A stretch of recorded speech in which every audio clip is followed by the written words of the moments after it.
en train de se rassembler, comploter.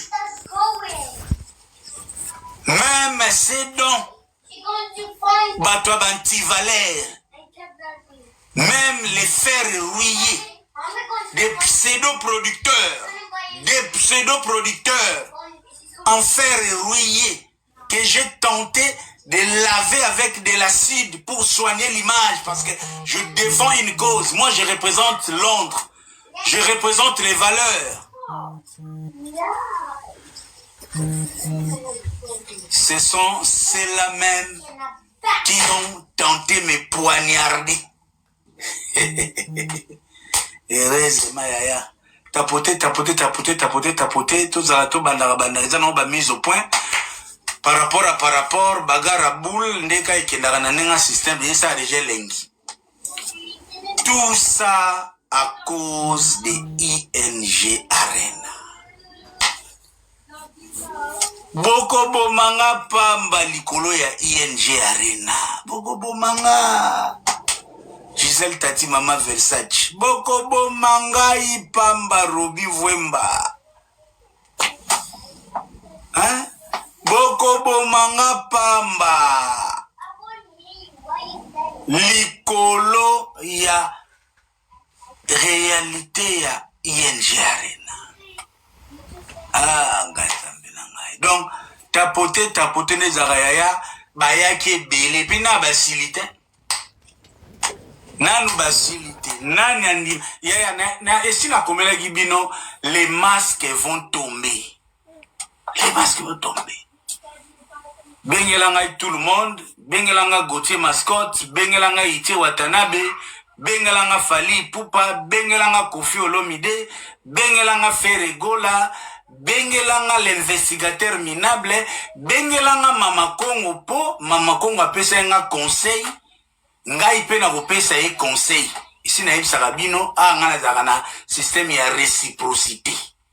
Nga ute umelaka te, boaku tu na chance pour Fonabeta vite fait, en passant, j'en profite pour informer à tous les annonceurs, à mes sponsors, Oyo, à travers visibilité, à travers ce travail, pour la promotion, vous informer que Naza vraiment moi likolo, parce que Naza presque en mode déménagement. Donc, vous pouvez observer derrière moi, au Bozomon a donc parlé n'engezabou, on a même la cima, bagrant au tcharadon, en mode déménagement, yango, moyen, mikolo, na la kilti matinale, na la émission élaborée, zate, parce que n'engezabou par rapport, donc d'un moment à l'autre, ba van, fo eya, to banda, déménagement, n'engezé déjà qui par rapport. Donc, peut-être que nous allons reprendre nos programmes habituels dans les prochaines heures. Peut-être dans 48 heures ou 72 heures, nous serons dans la possibilité totale ya ko fonctionner ndenge to fonctionnaka. Donc, ce besoin mon a tonton promoté et je n'ai des comptes à rendre à personne. Naza kutupe na mutute ya kokanisa na lenga. Donc, ndeka ezalaka baroya ebele na gauche, na kobeta bango bakozonga bango tout. Donc, so nazomona na tepo, nazana makambo na nga ya déménagement. Comme un bon responsable, parce que makambo mususu oyo, ezo sala pasi, et c'est une question d'ordre et de responsabilité. Toza ebele, tozo solana ba musicien, toza makambo ba musique, mais toza na ba statut familial mokoti.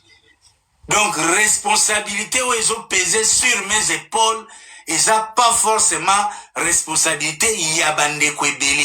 Et tout le monde a kobana na ye, qui salue tata, qui salue mama, na nenga code, tokendaka par rapport. Mais na ye bike, ndengi to ye boye, na kozwa tamulaï vraiment te, na ko fixe kakabino. Rassurez-vous, chers amis, tous ceux qui aiment Tonton Promo, j'ai eu beaucoup de réactions que Tonton Promo, vous n'avez pas le niveau de racaille qui tentent de s'évaluer sur votre travail, vous n'avez pas le niveau des bestioles qui parfois tentent de devenir humains à travers votre travail, Tonton Promo, s'il vous plaît, zappez tous ces racailles. J'en profite pour leur dire, ne tolobara, biso, tolingaka dictété, tolingaka dictature, tolingaka suggestion, conseil et proposition. Nous avons rassuré, ici nous rassurons tous ceux qui aiment Tonton Promo, tous ceux qui bénéficient du bon travail de Tonton Promo. Nous n'allons pas déroger à la règle. La règle est celle de s'appuyer sur la chronique musicale en dénonçant tous les méfaits qui peuvent être un frein pour l'évolution de cette grande culture qui est ma culture Congo. On a tout dérogé. Mais comme il s'agit de questions liées à ma biographie, m'a dit Mazali, Aza juriste, Yvette matériaux durables, yebi que tout le monde a le droit d'imposer sa biographie parce que biographie à Moutou, déjà sa vie à Moutou. Donc je ne peux pas permettre de traître en quête de visibilité à travers la recherche de la stabilité sur l'espace européen, venir profiter sur le nom de Tonton Promo, surtout pas ce grand travail digne qui est en train de produire alors des résultats indélébiles qui sont marqués dans l'histoire de la chronique musicale. Donc, juste pour ces besoins, je viens juste faire quelques mises au point liées à la biographie de Tonton Promo. Et qu'opesse à moi un petit conseil na Mama Congo, n'engayez pas un conseil, et vous dire d'où vient les problèmes et what will be the next, quelle sera la suite, n'engayez tokendara par rapport à un système de gènes. Boye biso de tokendara na makambo yo tozo profiter goloba na nenga bevenema totikali na le 18 octobre 2025 na Adidas Arena yangia mavanganta papa na Gladi, papa na Exaucé, tozawa na le retour du roi où ils allaient qui déclencher le 15 février na Arena Grand Paris. Yangonde les grands événements en vue. L'actualité en principe de tokelaka ngai mokole nazo sisa ba bizio nazo zonga mobimba tozo kende en route vers Adidas Arena retour du roi. Donc deux fois na ndenga code par rapport na minute yo tozo bongsa ba batterie ba pinet tozo tala ba clé de roue tozo tala mai tozo tala mafuta na car pour l'air togo démarrer awa. Avant mutukuti na vende keke na par rapport et on toloba déjà moi na wenge moi na maison mère na ndenga code bendaka déjà ticket po ba makambo ngo yango pour leto bandoko papa frappe na gauche frappe na droite et ya koma susu biographie na nge koma commerciable. Donc waneza ba mise au point nenge kenara le 12 juillet na ndenga London tozana ready ya misi na bukasi ya Kovo Babenda tozawana na salo tuba sala mama pasa ready ya misi ba rep ezo continuer déjà na ndenge ya Mbanza na ndenga Panama jeza kitoko ba play tout mobilisé na ndenga code to solana bailo canton. Ce sont là les grandes lignes. L'information pour Bill Clinton, son concert du 5 juillet na Zénith d'Orléans est reporté au 27 septembre pardon. Concert ya Bill Ezagi prévu le 5 juillet, ils a sous-souté, ils a reporté le 27 septembre. Merci na Compils Production de Gezalaka Tata Mobich za mobimba le 12 juillet na Orléans les rendez-vous le 13 novembre. Le 13 novembre, l'homme de critique chinoise, il s'appelle Soleil Wanga. Yeah, she's coming. She's on her way. Ok, sorry les amis. Donc, vous allez comprendre des médiocrités ni presse ni tozana ngolelo. Un prétendu investigateur qui va vous relever quelque chose qui existe. Nani ayebite que na se présentera na kombo ya humble servant Ridolphe Nkosa. Nabaksa kutu rido pour les intimes. Irma kutu de temps en temps à la kaka Ridolphe, Irma kutu abenganga toto pour taga Ridolphe. Qui ne sait pas que Facebook nanga privé eza na kombo ya Ridolphe Nkosa na partageaka yango na page nanga. Oui, to komi na niveau ya médiocrité moko parfois on n'a pas besoin de répondre de certaines bêtises, mais tellement la masse ne raisonne pas. C'est à cause de l'ignorance de la masse que nous autres tozoya ko ça la mise au point à boy. Hier, j'ai eu honte de mon jeune frère. J'ai eu honte de sa famille. J'ai eu honte de l'avenir de ses enfants. Quelqu'un qui se prétend être investigateur. Ya on a eu ça bino jour wana ngaba deba musuna sala ngote mutu abongo soka yekolo ba fait la sala ki 5500 personnes. Non yo kete. Quand le contenant est rouillé, le contenu sera aussi rouillé. Quand la forme est biaisée, le fond aussi sera biaisé. Un investigateur qui vient vous relever quelque chose presque connu de tous. Cela démontre du moins qu'il y a un auteur intellectuel. Il y a quelqu'un derrière ou à finaba bouton. Boye bien déjà tout goyana. On a première mise au point. Deuxième mise au point sur la biographie de Tonton Promo. Na ndenge pena ya bagara boule. Est-ce que Tonton Promo vraiment nazata ya indisi ya mutakobo tamana kimpese? Kimpese za provesa nani cité ya Congo central, je suis du Congo central, je connais Kimpese, tout ça, na bec na ebité lokola na décortiquaka place o elita betaka na Kimpese ke na yebi yango kota parking yango kanisa na botama na Kimpese. Donc héritier wata OK yebisa chargé de place na botama na Kimpese. Ngai vraiment na nenga langile na nenga code ndepe na vanda pena mubimba boy. Kino mna donc netinga na na tina ko kuti na kinwa. Kozwanga kaka na courage na idéologie. Na pesi bino test. Botu na mwana ana ya bokungu. Kobore match elaksini. Kobore match. Poneza pwame bandisi ya bakinwa. So zaibwa na ninga te na bore pe na match. Kobore match elaksini. L'investigateur kobore match elaksini. Yo kobore match. Ah, yo. Nana vanda na Justin Bonina na Banakin. Na Justin Bonina na veni du stade wana.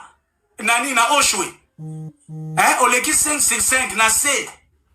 Na ovanda na ba VGG fula maboya na ba José Daoni boya ovanda wana. Toso la makamba bale na makamba vita.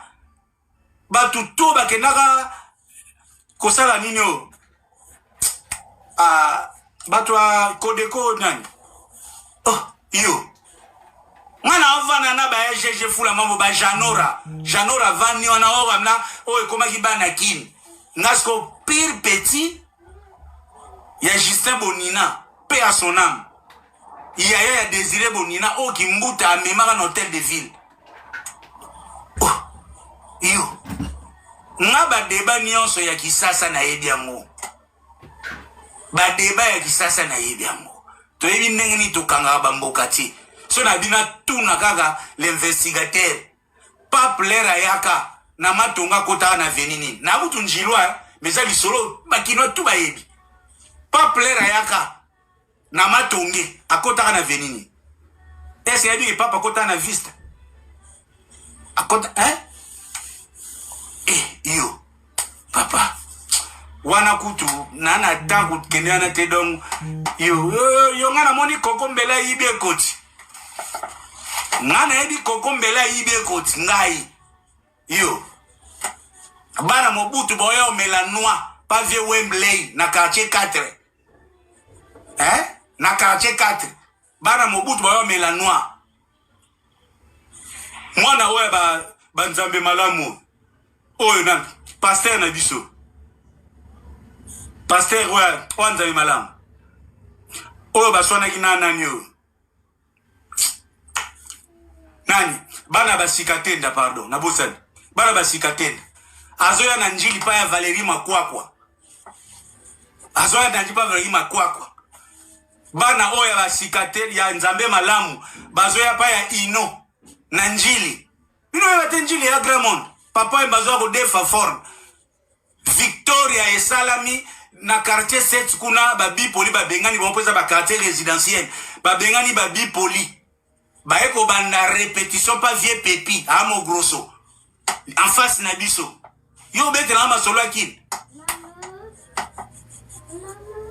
Victoria oya ya nani ya mutu waso na Kestel vina msa quartier 7 en face na biso yo yebisangani yo yebisi Lumianza oh si bajani bazobunda na bafere bajani aokende repte biki non biso pe tozi ya biso jan ajana yona pas directeur si Lumianza na base esika tonto pour moi vanda avant ça ndusa ya okota bango bafere wana bayebo yemba mais yo po ebo yemba fo lia bango na forme l'era jani azoli afere na forme yeba kambwana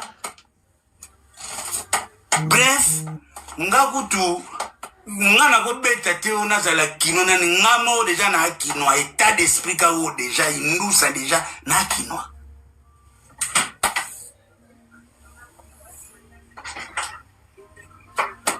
Là où vous avez encore fauté sur mon identité,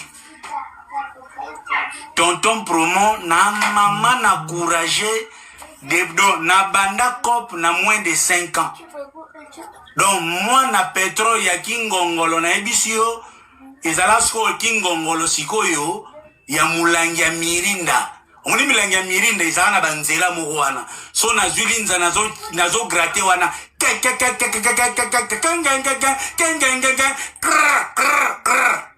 Lelo nga so tienga na sele o concurrence o teka pétrole suna kolie na obeta.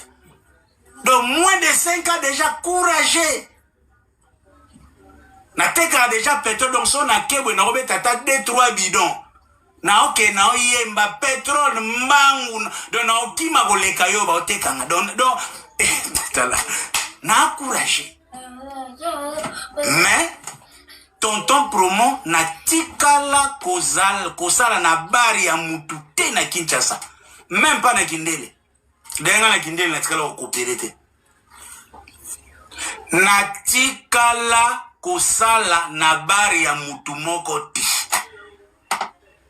na nopesa bino ba piste te mais boko bando investiguer siringa lokola mutu oya yeko beta mno lisolo a vie na nga ayo kakile to so na ki courage a comprendre ki bien ti boke suko bandela boyeba. Donc bref, je suis un vrai Kinois na sala cop tout Kinois sala photocopie na sala vision examen d'état ngana masana nga die donner ndisu na masana nga dems le yoji na quartier wana na PP vision commerciale na banda succès kala to la commercial na peda. Donc na yebi ba liste nenge bandaka latin philo latin nini keboye leke électricité bando kende tout donc na sala vision na quartier wana na mama na leader social bo tuna bana njili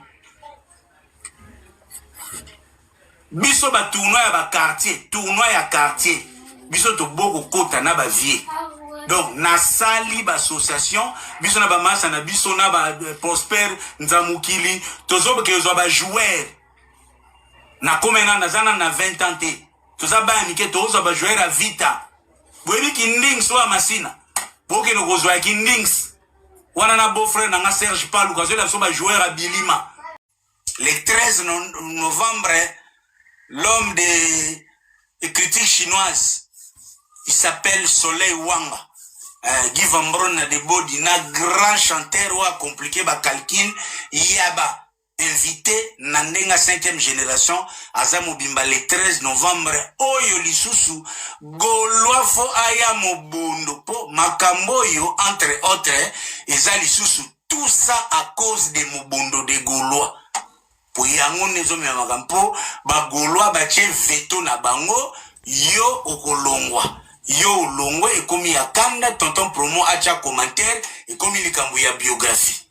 Donc toya na mubimba par rapport, tout ça à cause de Mobondo ya Gaulois.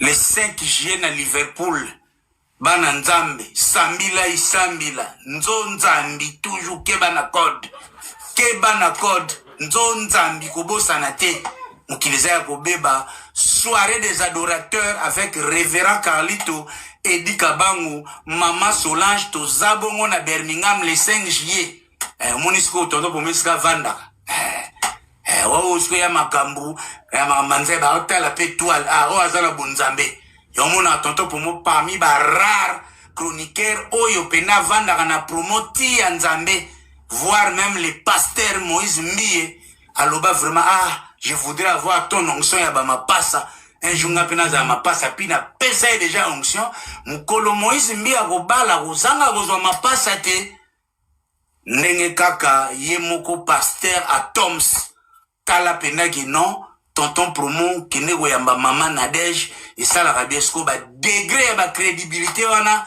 sona no komi na niveau wana te sona obando pe la vérité yango monaka tous les agents de l'empire du mal ne sauront jamais et alors jamais supporter le travail de tonton promo parce que toyela bino na ndenge ya nouvel évangile pour eux, ils ont émission Bikisaka.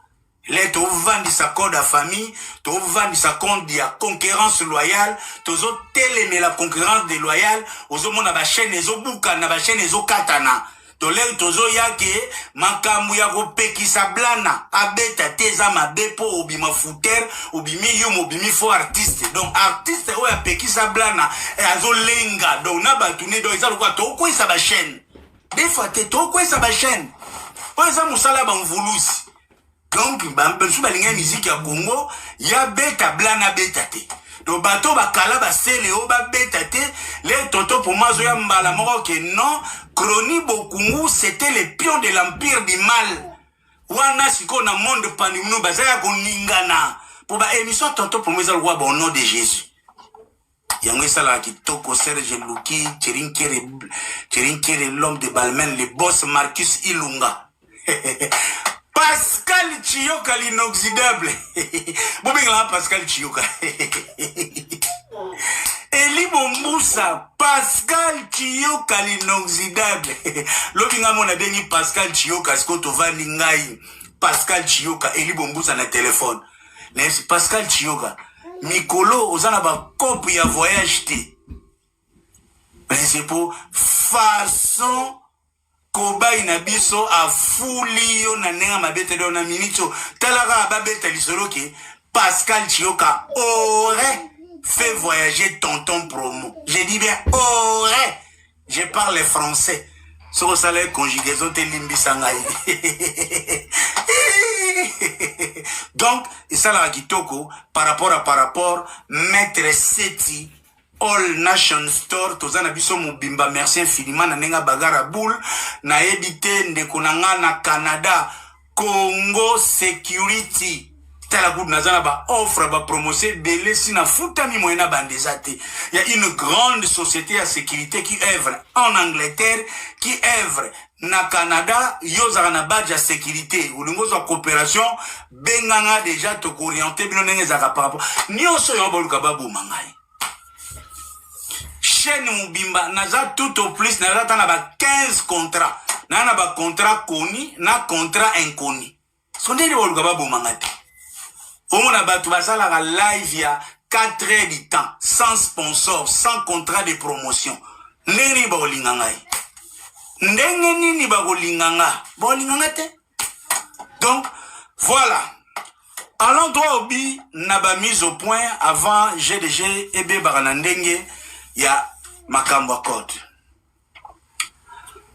Vous avez vu notre clown qui a réapparu hier les après-midi pour tenter na débat Oyo. Il y a Maribel contre ING. Oyo Gaulois a imposé veto na ye pour Kofi Olomide a Benganaye. Le kola ba Benganie, il a tenté de faire les crapauds qui voulaient se faire grand comme un éléphant. Toye to kitisie en dénonçant les complots qui a toujours existé entre Kissinger, Merveille Rambo et les guignols de la presse,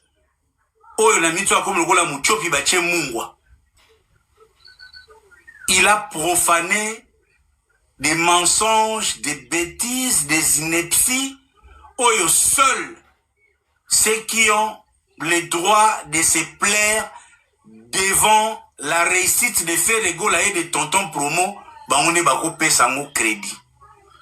Na quelle na première mise au point. Notre prétendu investigateur a eu une investigation pona kola kisabino ke muto bolandaka aza yete tonton promo ce n'est pas lui, donc c'est Ridolphe Nkosa. Depuis ba komela ki na papier comme le la lecture ya mutazo tanga texte ya les parents de Lukeni na classe kombo na ye ezalaka tonton promote kombo na ye Rudolphe Nkosa. Vous constatez quel danger nous nous retrouvons pour des gens qui prétendent bénéficier des titres académiques naba ifasik, des gens qui se prétendent patenter comme des investigateurs dans le journalisme. Quelqu'un qui fait une investigation sur quelque chose connu de tous. Donc, les minables viennent nous dire que na sali ba investigation, moi si azala ma belle minene, azala na sexe.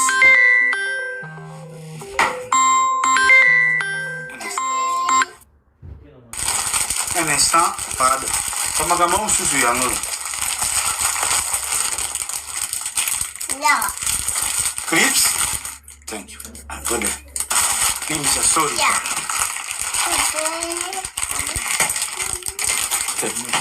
Good. Mom is coming, eh?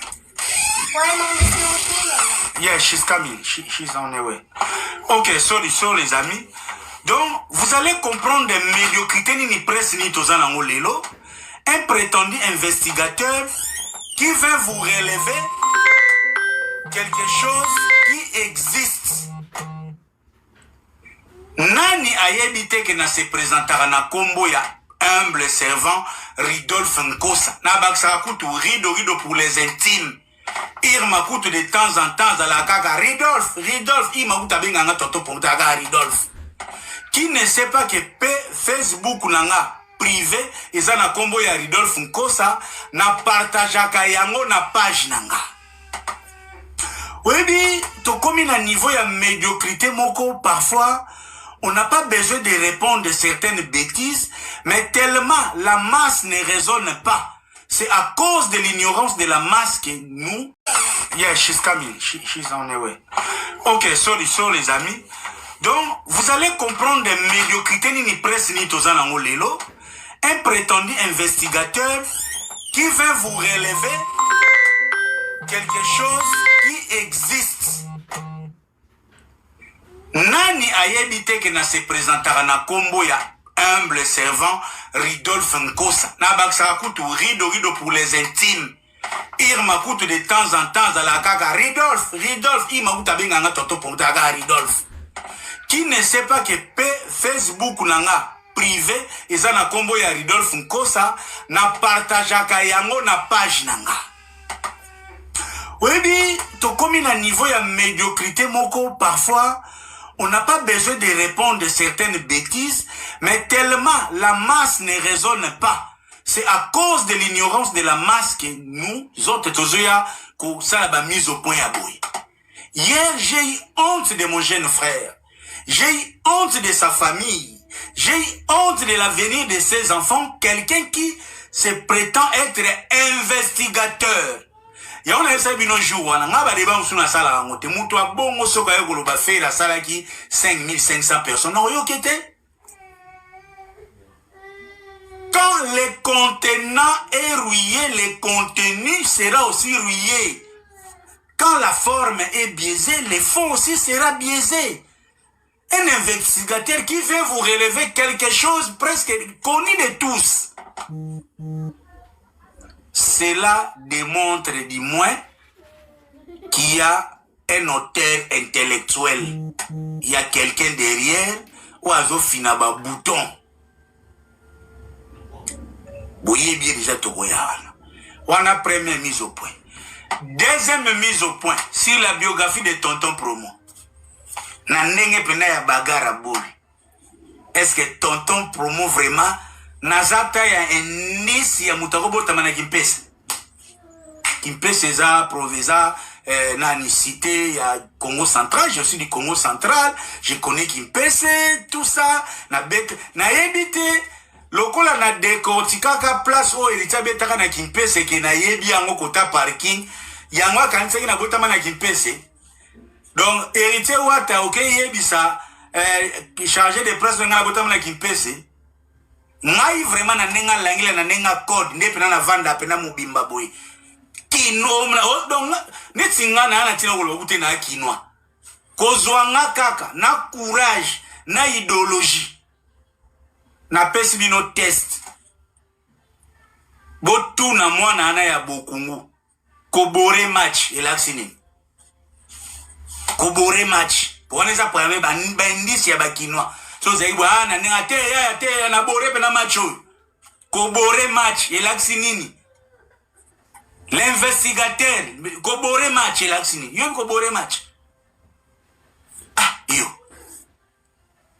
Nana vanda na Justin Bonina na Banakin. Na Justin Bonina na veni de stade wana. Nani na Oshwe. Oleki 565 na C. Na ovanda na ba VGG fulama boya na ba José Daoni boya ovanda na toso la makamba bale na makamba vita. Ba tuto ba kenaka kosala ninyo.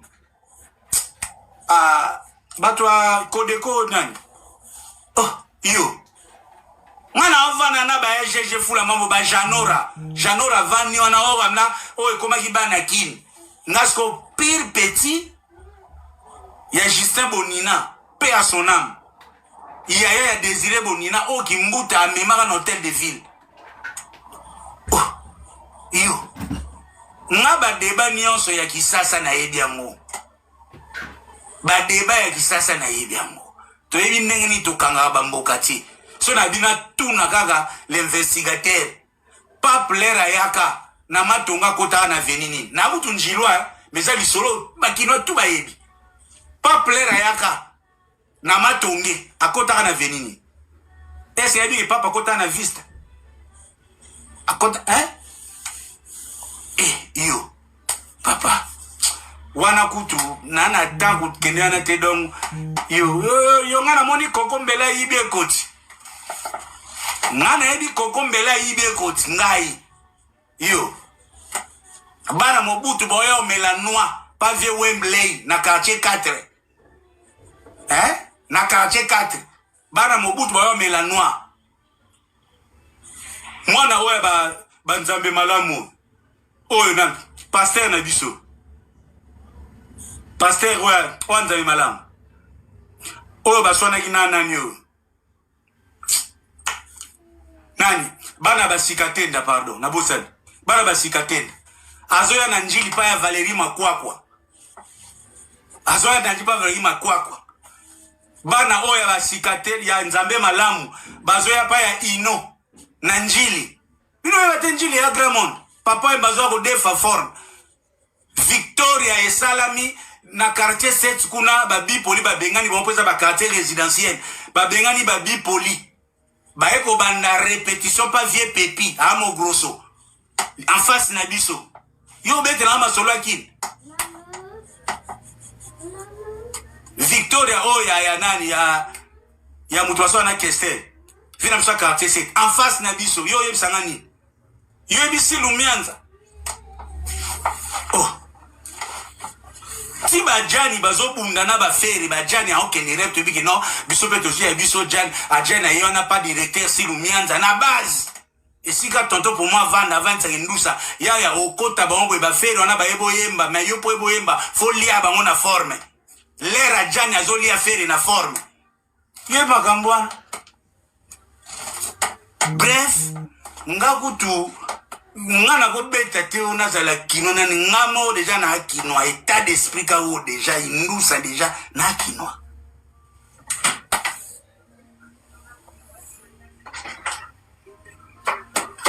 Là où vous avez encore fauté sur mon identité. Tonton Promo na maman na couragé na banda cop na moins de 5 ans. Donc moi na pétrole ya kingongolo na ebisio ezala sko kingongolo sikoyo ya mulangi ya mirinda. On dit milangi ya mirinda ezala na banzela moko wana. So na zulinza nazo gratter wana.